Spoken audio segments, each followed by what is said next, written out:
তো guys video শুরু করার আগে তোমাদের একটা কথা বলে রাখি, তোমরা এর আগে যেই পর্যন্ত ভিডিও দেখেছো আমি ঠিক তার মাঝখান থেকেই শুরু করছি। তোমরা লাস্ট ভিডিওতে যা দেখেছো আমি সেখান থেকেই কন্টিনিউ করছি, যাতে তোমরা কনফিউজ না হও।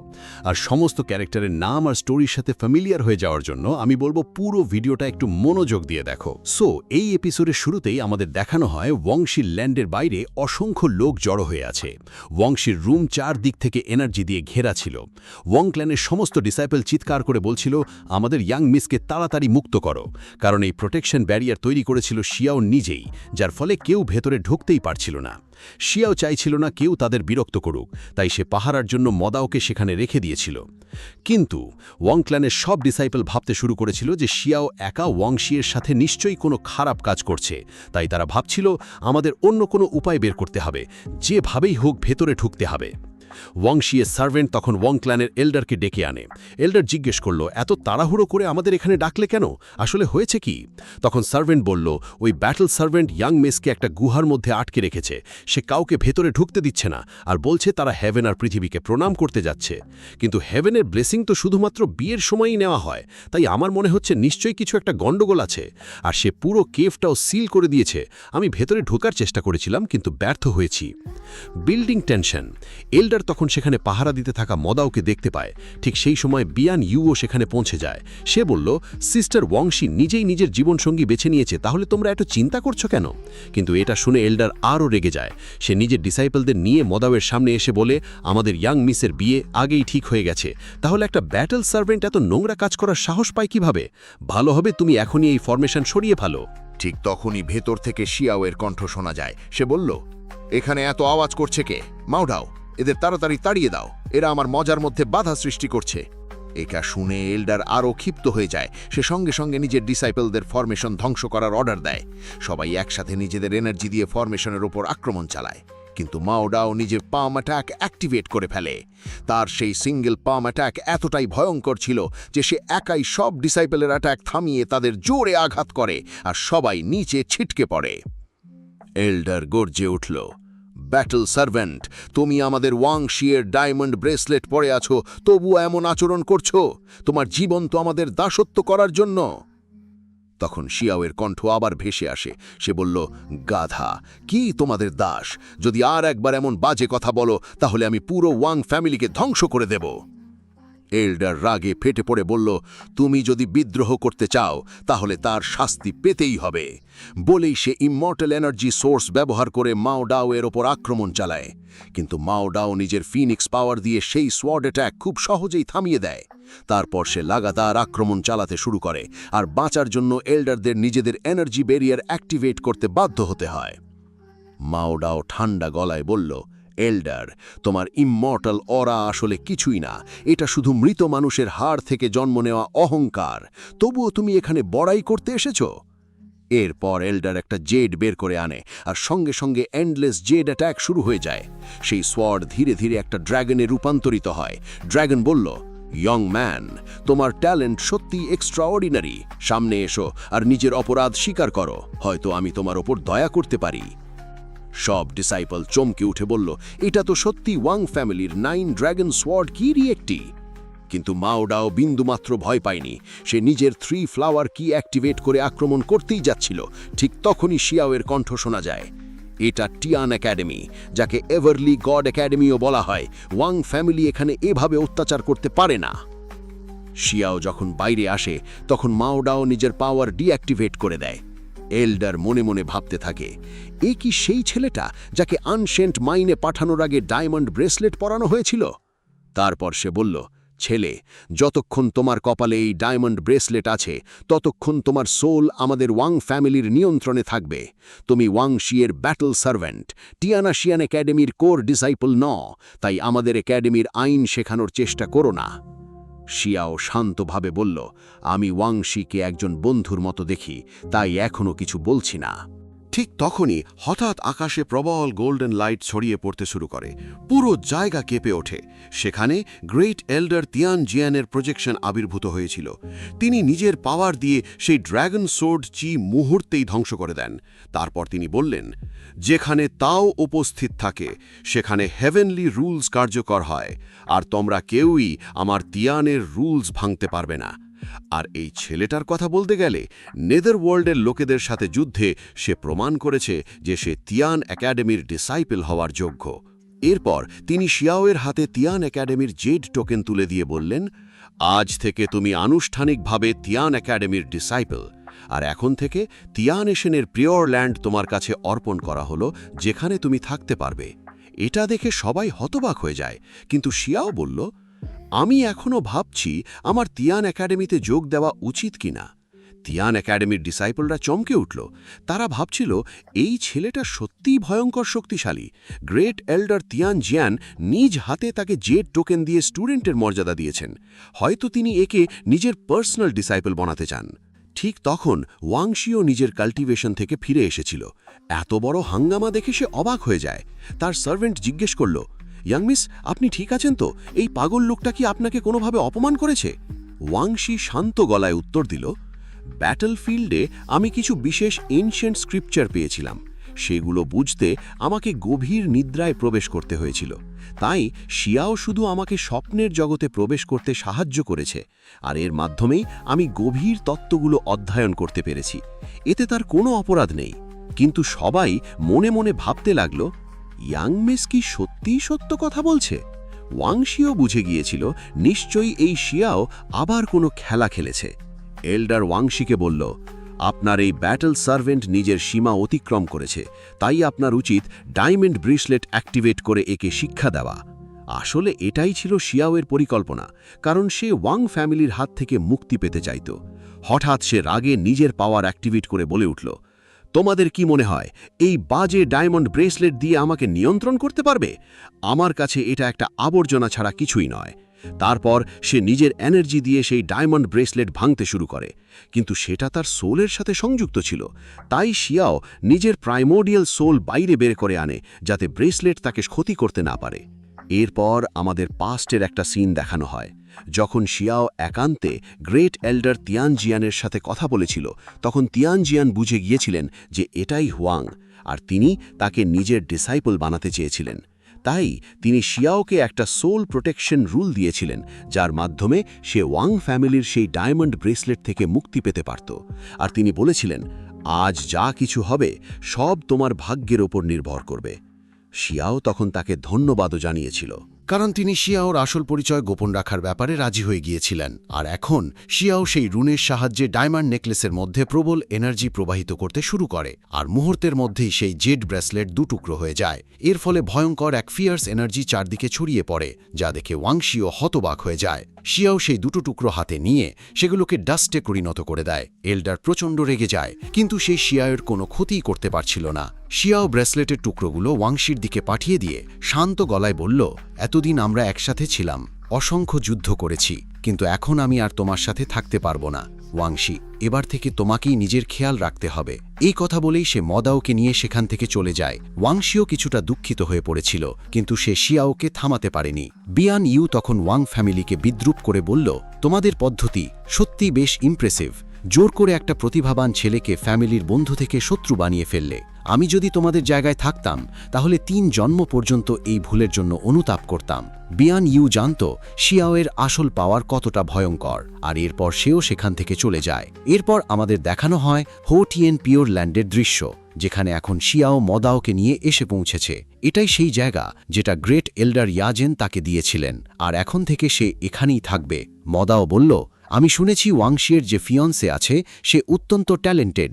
নিজের এলাকায় তাকে অজেয় বলা হয়। যদি সে আজকের ঘটনার কথা জানতে পারে তাহলে আমার ভয় হচ্ছে সে তোমার জন্য সমস্যা তৈরি করবে। শিয়াও হালকা হাসল আর বলল, মদাও, আমি ভাবিনি তুমি এসব বিষয়েও মন দাও। মদাও উত্তর দিল, রাস্তায় কিছু বাজে কথা শুনেছিলাম তাই বললাম। শিয়াও তখন বলল, আমি তোমার জীবন বাঁচিয়েছি, তাই নেদারওয়ার্ল্ডের গোপন তথ্য আমাকে জানানো এখন তোমার দায়িত্ব। আমি জানতে চাই তোমাদের এলাকায় থাকা সেই ইমমর্টাল মাউন্টেনের পেছনের পৃথিবীটা আসলে কেমন। এটা শুনে মদাও বেশ রেগে যায়, সে কিছুই বলতে চাইছিল না। ঠিক তখনই সেখানে একটা ফিনিক্স বার্ড এসে উপস্থিত হয়েছিল। সে থার্ড এল্ডারের পাঠানো বার্তা নিয়ে এসেছিল। বার্তায় বলা হয়েছিল খুব শীঘ্রই এনিমি টিচিং হলের পথ খুলতে চলেছে, তাই সব ডিসাইপেল দ্রুত মার্শাল আর্ট গ্রাউন্ডে একত্রিত হও। এরপর আমাদের পরের দিনের সিন দেখানো হয়। সব ডিসাইপেল মার্শাল আর্ট গ্রাউন্ডে এসে জড়ো হয়েছিল। থার্ড এল্ডারও সেখানে উপস্থিত ছিলেন। একই সাথে টিয়ানাশিয়ান একাডেমির ফোর্থ এল্ডারও সেখানে এসেছিলেন। তাদের দুজনের হাতেই অ্যানশিয়েন্ট বুক ছিল। থার্ড এল্ডার বললেন, সব ডিসাইপল মন দিয়ে আমার কথা শোনো। সেই সময় আর বেশি দূরে নয় যখন পৃথিবী রক্তে রঞ্জিত হবে। নেদারওয়ার্ল্ডের লোকেরা যে কোনো সময় আমাদের ওপর আক্রমণ চালাতে পারে।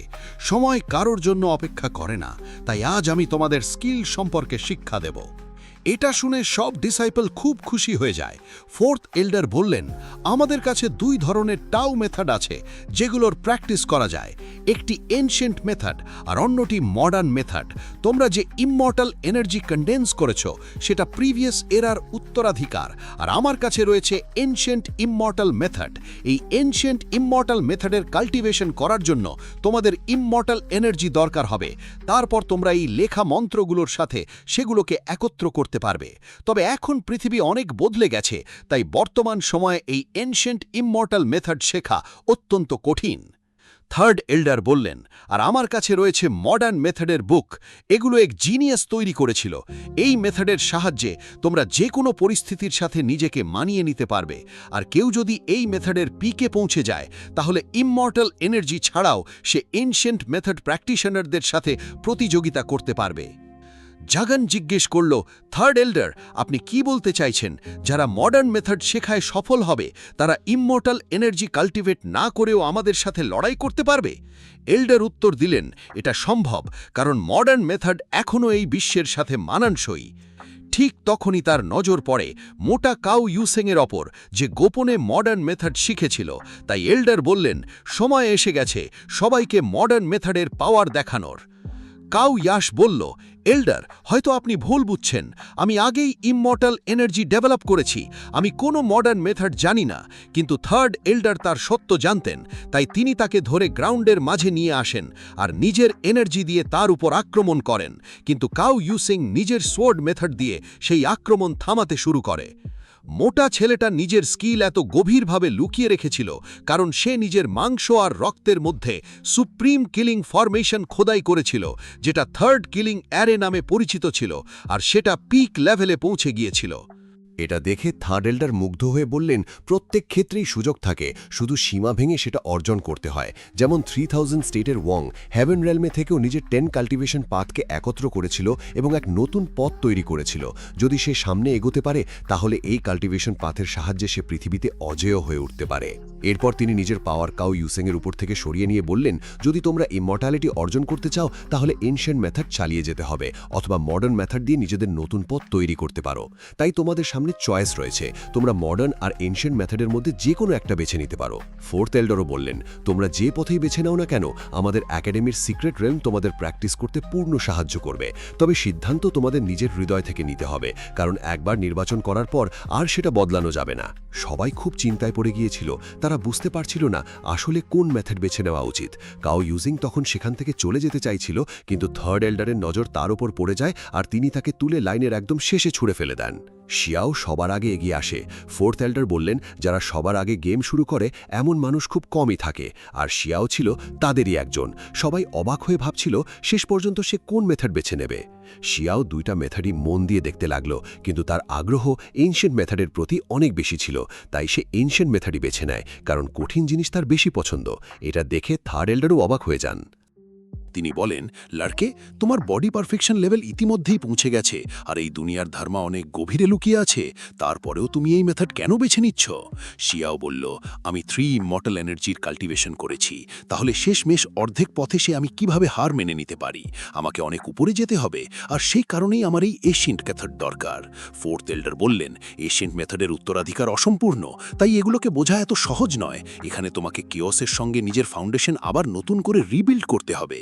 শিয়াও তাদের আশ্বস্ত করে বলল, আমি জানি আপনারা আমার জন্য চিন্তা করছেন, কিন্তু দয়া করে চিন্তা করবেন না, আমি নিজের ফাউন্ডেশন ভেঙে আবার বিল্ড করব। তারপর সে সেখান থেকে চলে যায়। ফোর্থ এল্ডার ধীরে বলে ওঠেন, এই ছেলেটার জেদ দেখে মনে হচ্ছে সে নিশ্চয়ই কোনো পরিকল্পনা করেছে, আর সে চোখ বন্ধ করেই এশিয়ান মেথডস বেছে নিয়েছে। কিন্তু আমরা জানি না এই ছেলেটা আসলে কি করতে চাইছে। তারপর আমাদের হোয়াইট জেড এশিয়ান ক্যারেক্টার্সের মাউন্টেন দেখানো হয়। সেখানে সেই সব ডিসাইপল এসে পৌঁছেছিল যারা এশিয়ান মেথডস বেছে নিয়েছিল, আর এখানে হাজার হাজার এশিয়ান রুন খোদাই করা ছিল। মোদা ও শিয়াওর সঙ্গে সেখানেই উপস্থিত ছিল। বলা হয়েছিল যে অমরত্ব পাওয়ার এই Asian method lakh lakh Asian টেক্সটের ভেতরে লুকিয়ে আছে। তাই প্রথমে তোমাদের এই সব টেক্সটের মধ্যে দিয়ে যেতে হবে এবং নিজেকে পরিশুদ্ধ করতে হবে।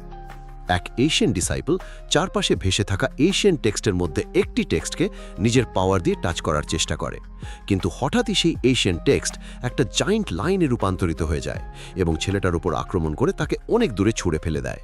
সব ডিসাইপল ভয় পেয়ে যায়। তারা ভাবতে থাকে, এই এশিয়ান টেক্সট কি এভাবেই সবাইকে আক্রমণ করবে? তখন ফোর্থ থিয়েটার বলেন, না, ব্যাপারটা তা নয়। এই প্রতিটি এশিয়ান টেক্সটের মধ্যে এক মহান সত্য লুকিয়ে আছে, আর তারা হেভেন ল অনুযায়ী শেপ নিয়েছে। কিন্তু তোমাদের এগুলোকে বোঝার চেষ্টা করতে হবে এবং তাদের আক্রমণ সহ্য করতে হবে। মন্টুয়া সেই টেক্সটগুলোকে বোঝার চেষ্টা করতে শুরু করে। হঠাৎই এক এশিয়ান টেক্সট এক বিশাল পাওয়ারফুল ড্রাগনের রূপ নেয়, যে মন্টুয়ার দিকে গর্জন করছিল। কিন্তু মন্টুয়া একটুও নড়েনি। তার মনোযোগ ছিল শুধু সেই টেক্সটের আসল অর্থ বোঝার দিকে। তারপর সেই ড্রাগন পুরোপুরি তাকে ঘিরে ফেলে, কিন্তু মন্টুয়ার সেই এনার্জিও সহ্য করতে থাকে এবং নিজের কাল্টিভেশন ভঙ্গ না করেই সেই ড্রাগনকে ধ্বংস করে দেয়। আর তখন সেই এশিয়ান টেক্সটগুলো মন্টুয়ার শরীরের ভেতরে প্রবেশ করে যায়, অর্থাৎ সে এখন সেই টেক্সটের রহস্য বুঝে গিয়েছিল। এল্ডার এটা দেখে বলে ওঠেন, এই ছেলেটা সত্যি ভীষণ এক্সট্রাঅর্ডিনারি। ওয়াংজিও সেখানে উপস্থিত ছিল। সেও এশিয়ান মেথড বেছে নিয়েছিল এবং সেই টেক্সটগুলোকে বোঝার চেষ্টা করছিল। সেই নিজের পাওয়ার দিয়ে অনেকগুলো টেক্সট বুঝতে সফল হয়ে যায়। সেই টেক্সটগুলোর ভেতর থেকে অজস্র ভাইন বেরিয়ে আসছে, যা তাকে জড়িয়ে ধরার চেষ্টা করছিল, কিন্তু ওয়াংজি নিজের ফায়ার দিয়ে সেগুলোকে শান্ত করে দেয়, আর সেও সেই এশিয়ান ইনমর্টালের এসেন্স পেয়ে গিয়েছিল। এল্ডার বলেন, সত্যি ওয়াং ফ্যামিলি অত্যন্ত পাওয়ারফুল। এত সহজে এশিয়ান টেক্সটের মোকাবিলা করা সাধারণ কারো পক্ষে সম্ভব নয়। আর এখন বাকি কাল্টিভেটররাও সেই এশিয়ান টেক্সট বুঝতে শুরু করেছিল। কিংজিকেও দেখানো হয় যে মুন ফ্লেম ল ব্যবহার করে সেই এনশিয়েন্ট টেক্সটগুলো বোঝার চেষ্টা করছিল। এটা দেখে এল্ডার অবাক হয়ে যান। তিনি বলেন, এই ফেরি কিঞ্জি কাছে একটা এনশিয়েন্ট ফায়ার রয়েছে, অথচ এটা তো শুধু একটা স্পিড দিয়ে তৈরি সেকেন্ডারি বডি। তাহলে এর মধ্যে এত শক্তি এলো কোথা থেকে যে এটা একটা এনশিয়েন্ট ফ্লেমকে নিজের নিয়ন্ত্রণে রেখেছে? কিন্তু কেউই জানত না কিংজিকে এই ফ্লেম পাওয়ার ক্ষেত্রে সাহায্য করেছিল স্বয়ং শিয়াও। আর বাকি ডিসাইপলরাও এটা দেখে অবাক হয়ে গিয়েছিল যে ফেরি কিংজি সত্যি ভীষণ পাওয়ারফুল। এতদিন ধরে সে নিজের পাওয়ার লুকিয়ে রেখেছিল। শিয়াও কিংজিকে দেখে খুশি হয়ে গেল, কিন্তু ঠিক তখনই সেখানে 10 কিং এসে উপস্থিত হয়, যে নিজের এনার্জি দিয়ে সবাইকে চমকে দেয়, কারণ সে নিজের ওয়ার্ল্ড ট্রিকে অ্যাক্টিভেট করে রেখেছিল, যা ডাওয়ের সঙ্গে যুক্ত ছিল। আর এটা ছিল এক ধরনের ইমমর্টাল সিডের মতো, যার সাহায্যে সে সহজেই সে এনশিয়েন্ট টেক্সটগুলো বুঝে ফেলেছিল। শিয়াও মদাওকে বলে, এই ইমমর্টাল সিড দেখতে একদম তোমার সিস্টারের মতো। মদাও বলে, আমার পূর্বপুরুষরা ইমমর্টাল সিড তৈরি করার ব্যাপারে পুরোপুরি সঠিক ছিল না। শিয়াও বলল, আমার মনে হয় তোমাদের দুনিয়ায় ইমমর্টাল সিডগুলোকে সেই কারণেই করাপ্ট করে দেওয়া হয়েছিল, কারণ তারা সেগুলো কাল্টিভেট করতে পারছিল না। তাই তোমাদের কাছে ইমমর্টাল সিডের অসম্পূর্ণ পদ্ধতি আছে, আর তার কাছে থাকা ইমমর্টাল সিডে ক্র্যাক ছিল। ফোর্থ এল্ডার বললেন, তোমরা এই এনশিয়েন্ট টেস্টগুলো বুঝে নেওয়ার পরে আমি তোমাদের একটা গ্রেভইয়ার্ড অর্থাৎ কবরস্থানে পাঠাবো, যেখানে তোমরা ইমমর্টাল সিড খুঁজে পাবে। সেই টুম ওয়ার্ল্ড একটা বিশাল আর নিস্তব্ধ দুনিয়া, কিন্তু এটা সহযোগিতার জায়গা, যেখানে অসংখ্য অপরচুনিটি রয়েছে। ইমমর্টাল একাডেমি আর হোলি একাডেমি ইতিমধ্যেই এখানে অনুসন্ধান করছে। তাই যাই হোক না কেন, আমরা ওই দুই একাডেমির থেকে পিছিয়ে থাকতে পারি না। তাই তোমাদের অপরচুনিটি খোঁজায় পাঠানো হবে। জাহানগুন বলল, সিনিয়র এল্ডার, আপনাকে এভাবে অন্যদের মনোবল ভাঙা উচিত নয়। শেষ পর্যন্ত আমাদের শক্তি নিয়ে আমরা কিভাবে ওই একাডেমিগুলোর থেকে পিছিয়ে থাকতে পারি। ফোর্থ এল্ডার বললেন, তোমরা কি জানো ইউয়ান কিং একসময় একাডেমিতে অধ্যয়ন করত? দুর্ভাগ্যবশত তার শক্তি একটু কম ছিল, আর সেই ছিল শুধু একটা আউটকাস্ট ডিসাইপল। কিন্তু পরে আমরা তাকে আশ্রয় দিয়েছিলাম এবং সাহায্য করেছিলাম। ডিসাইপলরা অবাক হয়ে গেল যে ইউয়ান কিং এতটা পাওয়ারফুল, অথচ সে ছিল একটা আউটকাস্ট ডিসাইপল। শিয়াও রাগ উঠে যায়। সে বলে, ওই ইউয়ান কিং একটা হারামজাদা যে শুধু মানুষকে ধোঁকা দিতে জানে। সে আমাকে তিয়াশান একাডেমিতে আসতে বাধা দিয়েছিল। সে তাকে শেষ করে দিতে চায়। ফোর্থ এল্ডার নিজের হাতের বাইরে থেকে একটা বটল খুলে দেন, আর সেখান থেকে একটা জায়ান্ট ফার্নেস নেমে আসে। সবাই সেটা দেখে হতবাক হয়ে যায়। এটা ছিল এশিয়ান ইমর্টাল অ্যালকামি ফার্নেস, যার মধ্যে অসংখ্য এশিয়ান ইনগ্রিডিয়েন্ট ছিল। ফোর্থ এল্ডার বললেন, আজ আমি তোমাদের একটা অপরচুনিটি দিচ্ছি। এই ইমর্টাল বোন এলিক্সার ফার্নেসের মধ্যে অসংখ্য মেডিসিনাল প্রপার্টি রয়েছে। এটা তোমাদের ফিজিক্যাল বডি রিফাইনমেন্টে সাহায্য করবে, কিন্তু এই এলিক্সার খুবই লিমিটেড, তাই এটা শুধুমাত্র শক্তির ভিত্তিতেই পাওয়া যাবে, অর্থাৎ যে যোগ্য সেই এলিক্সার পাবে। এরপর সব ডিসাইপল দ্রুত সেই ফার্নেসের ভেতরে প্রবেশ করতে শুরু করে। এখন ফার্নেসের ভেতরে দৃশ্য দেখানো হয়। বাইরে থেকে ফার্নেস ছোট দেখালেও এর ভেতরের জগৎ ছিল অত্যন্ত সুন্দর আর বিশাল। অনেক ডিসাইপল এক জায়গায় উপস্থিত ছিল। তখন একটা পোর্টাল ওপেন হয়, যেখান দিয়ে কুইন হি সেখানে প্রবেশ করেছিল। তাকে দেখে ডিসাইপলরা খুশি হয়ে বলে, গ্রিন ফেরি, আমরা আশা করিনি আপনি এতটা স্ট্রং হবেন। আমাদের মাফ করবেন যদি আগে কখনো আপনাকে বিরক্ত করে থাকি। যাই হোক, যদি আমরা কোনোভাবে আপনার কাজে আসতে পারি তাহলে আমাদের ভুলবেন। ঠিক তখনই মুন্টু সেখানে যায়। সে কুইন হিকে বলে, এখানে অনেক বেশি শোরগোল, তাই তোমার আমার সঙ্গে চলা উচিত।